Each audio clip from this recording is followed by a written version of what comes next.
আপনার নিজের অজান্তেই এভাবে প্রতারিত হচ্ছেন। ভিডিওটা দেখুন আর সচেতন হন।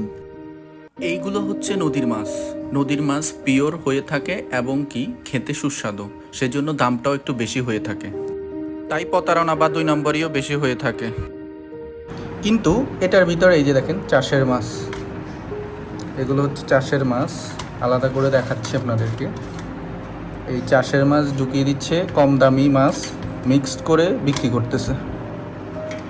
এগুলো দেখার আসলে কেউ নেই আমাদের দেশে, সর্বস্তরে দুর্নীতি। এই যে দেখেন চাষের মাছ দিয়ে দিচ্ছে কম দামি চাষের মাছ, নদীর মাছ বলে বিক্রি করতেছে বেশি দামে। এই যে এগুলো হচ্ছে চাষের মাছ। এই যে চিংড়ি মাছগুলোর মধ্যে আপনি দেখতে পাচ্ছেন এগুলো নদীর মাছ, এগুলো তো অনেকগুলা চাষের মাছ পাবেন আপনি। এইসব দুর্নীতি দেখার আসলে এদেশে কেউ নাই, সর্বস্তরে দুর্নীতি, রাস্তাঘাট থেকে শুরু করে সর্বস্তরে দুর্নীতি। এই যে চিংড়িগুলো দেখতে পাচ্ছেন নদীর চিংড়ি, তার মধ্যে এই চাষের মাছ দিয়ে দিচ্ছে। এই চিংড়িগুলোর দাম যদি 800 টাকা হয়, এইগুলোর দাম হয় 500 থেকে 600 টাকা। ছোট মাছ অনেক ক্ষেত্রে 400 টাকাও বিক্রি করে, কিন্তু এগুলো নদীর মাছ বলে একসাথে মিক্স করে বিক্রি করছে। 10 কেজির সাথে দেখা গেল যে এগুলো 3 কেজি দিয়ে দিল বেশি লাভের আশায়। এভাবে দুর্নীতি হচ্ছে বাংলাদেশে।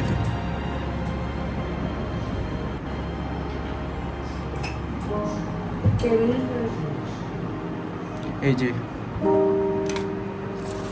আমি সব পরিষ্কার করে দেখাতে পারিনি, কিছুটা মাছ বের করে দেখালাম আপনাদেরকে। এভাবেই হরহামেশাই দুর্নীতি চলছে আমাদের দেশের ছোট বড় সকল স্তরে। রাস্তার পাশে ভ্যান থেকে আপনি এক গ্লাস শরবত খেতে যাবেন, সেখানেও ভেজাল, চিনির পরিবর্তে স্যাগারিন মিক্স করা হচ্ছে।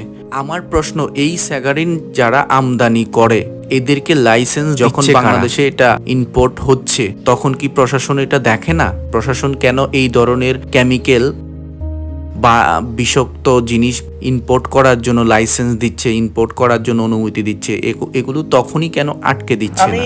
শুধুমাত্র এই ভিডিওটা করলাম আপনাদের সচেতনতার জন্য, যাতে আপনারাও প্রতারিত না হন এভাবে।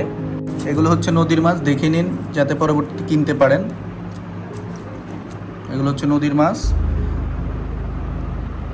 আর এগুলো হচ্ছে চাষের মাছ। শুধু কি এখানে না, সকল প্রকার খাদ্যপণ্যে ভেজাল মিক্স করা হয়। খাবারে রং ব্যবহার করা হয়, ফরমালিন ব্যবহার করা হয়, খাবারের মধ্যে বিভিন্ন প্রকার ক্ষতিকারক কেমিক্যাল মিক্স করা হয়, কিন্তু এগুলো দেখার কেউ নেই। যারা এগুলো দেখার দায়িত্বে আছে, যারা আছে প্রশাসনে, তারা কি অন্ধ? তারা কি এগুলো দেখছে না? তারা কি নিজেদের দায়িত্ব এড়িয়ে যাচ্ছে?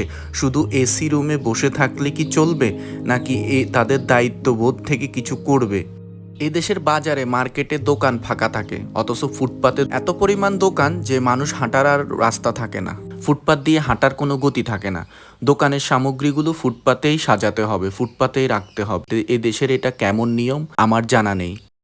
আর প্রশাসনের কাছে আমার অনুরোধ থাকবে, এই ধরনের ছোট ছোট প্রতারক এবং দুর্নীতিবাজদের আইনের আয়ত্তে এনে শাস্তির ব্যবস্থা করুন।